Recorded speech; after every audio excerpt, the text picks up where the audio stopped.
In a peaceful forest ashram by a slow-moving river, there lived a mentor whose eyes reflected a light beyond the known world.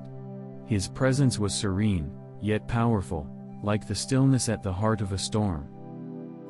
Disciples gathered from far and wide, drawn to his spiritual clarity. They brought their confusion, their hopes, their heartbreak, and he answered them with gentle wisdom. One evening, as the dusk painted the sky with brilliant shades of orange and purple, a young disciple came to the mentor with a question burning in his heart. "Master," he asked, "I hear that this world is only an illusion. How can that be? Everything seems so real. The pain, the joy, the struggle. Can you show me the truth?" The wise mentor smiled, as if he had been waiting for this question all his life. He nodded slowly and began to speak, as the sounds of birds returning to their nests softened around them.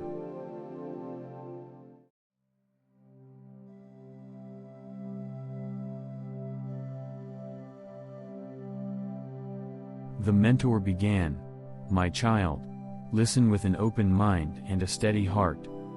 The sages of the Upanishads revealed that this world you see, with all its colors, forms, and movements, is woven by Maya, the power of illusion.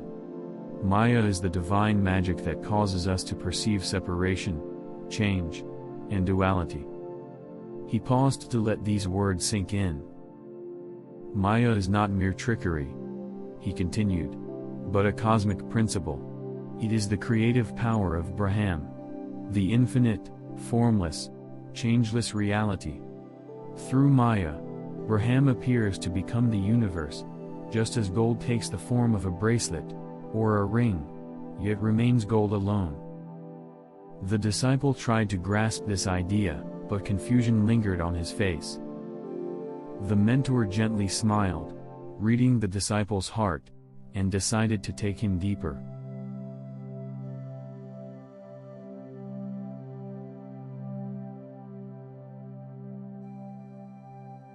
"Let me ask you," the mentor said, "what happens when you dream at night?" The disciple replied, "Master, in dreams I see people, places, even feel fear or joy. It seems so real until I wake up." The mentor nodded, pleased. "Exactly. In your dream, you do not doubt its reality. You run, you laugh, you weep, you fight. But the moment you awaken, you realize it was a projection of your mind. In the same way, this waking world is also a kind of dream, projected by the cosmic mind. Brahman under the veil of Maya." He raised his hand toward the flowing river. "Look at this river.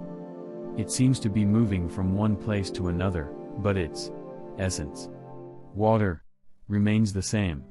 In the same way, the forms of this world flow and change, but their essence is Brahman alone. That is why the scriptures say, Brahman alone is real, the world is an illusion."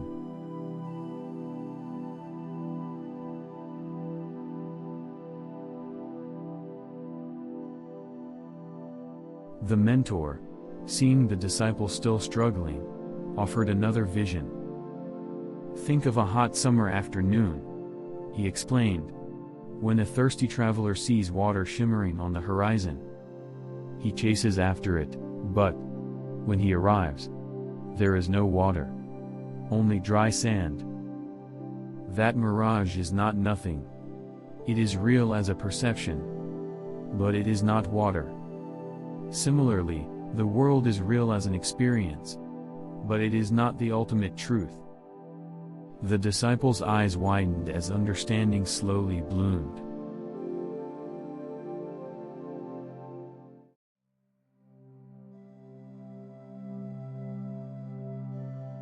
The mentor now recited an ancient parable. "A man walks at dusk and sees a snake coiled on the path. He screams, frozen in terror. But when a lamp is brought, he sees it as only a rope. His fear dissolves." He looked directly into the disciple's eyes. In ignorance, you see the snake, the world of fear, of gain and loss, of birth and death. But with knowledge, you see the rope, the unchanging Brahman. The snake was never really there, just as suffering is never real for one who realizes their true self.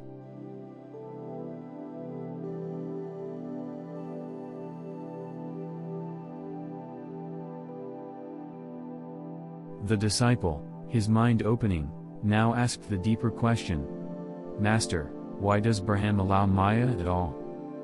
Why this illusion? The mentor's gaze softened. Because, dear one, Maya is Leela, the divine play. Through Maya, the one becomes many, so that it may know itself, explore itself, dance within itself. Without Maya, there would be no world, no experience, no evolution, no chance to discover love, beauty, courage, or wisdom. He added, just as an actor must put on costumes to play a role, Brahman wears Maya to experience the joy and challenge of the cosmic drama.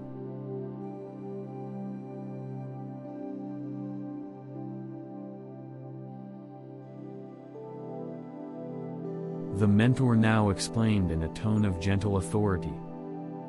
Understand this clearly. There are two levels of reality, the absolute and the relative.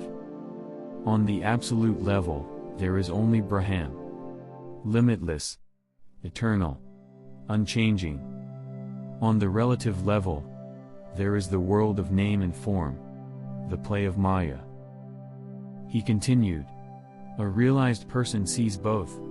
He honors the world of form, but knows that behind it stands the formless. The disciple asked, so, should I reject this world? The mentor shook his head. No, my child. Live in this world, fulfill your duties, love, serve, create. But do not become lost in it. See its changing nature. See its impermanence. Enjoy it like a festival, knowing it will pass, and knowing your true self remains unchanged.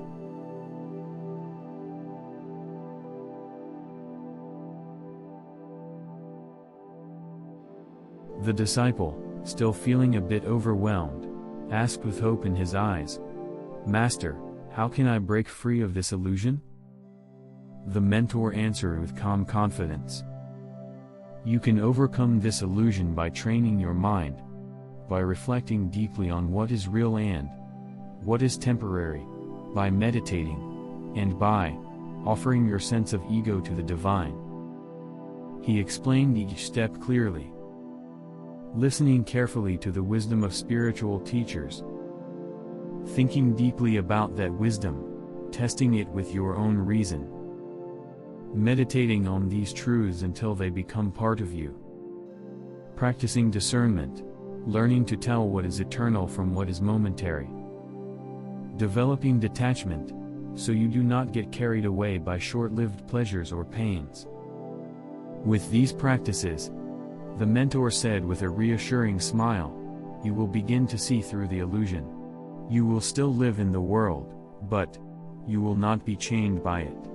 You will be like a beautiful lotus that grows in muddy water, yet stays untouched and pure.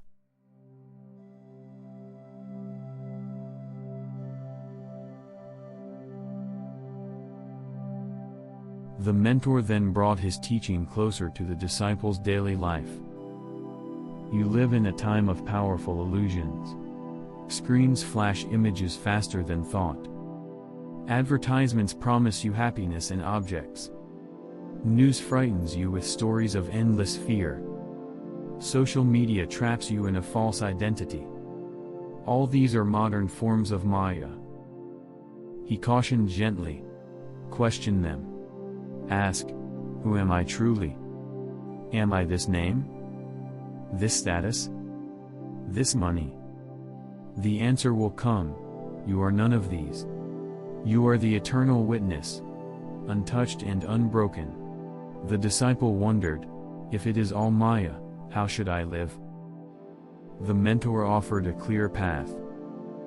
Live with compassion, knowing others too are caught in the dream.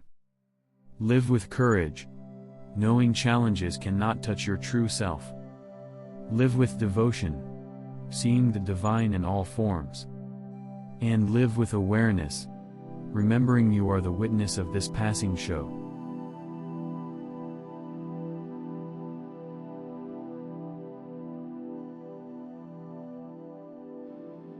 As darkness gently fell and the stars rose in the sky, the mentor closed his eyes in deep peace. One day, dear one, he said softly, you will awaken fully.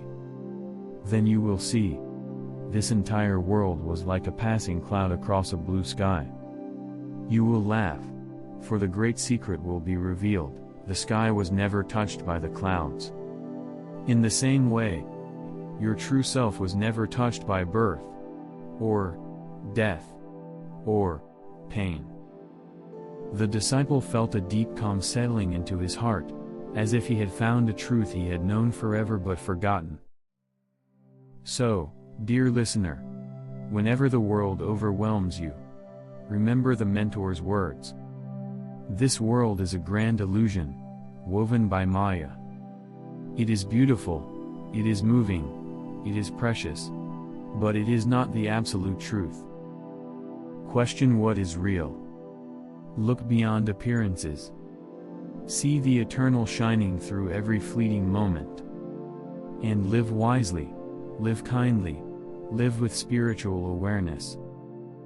For in doing so, you will awaken from the dream, and know yourself as the eternal, deathless, ever-free Brahman.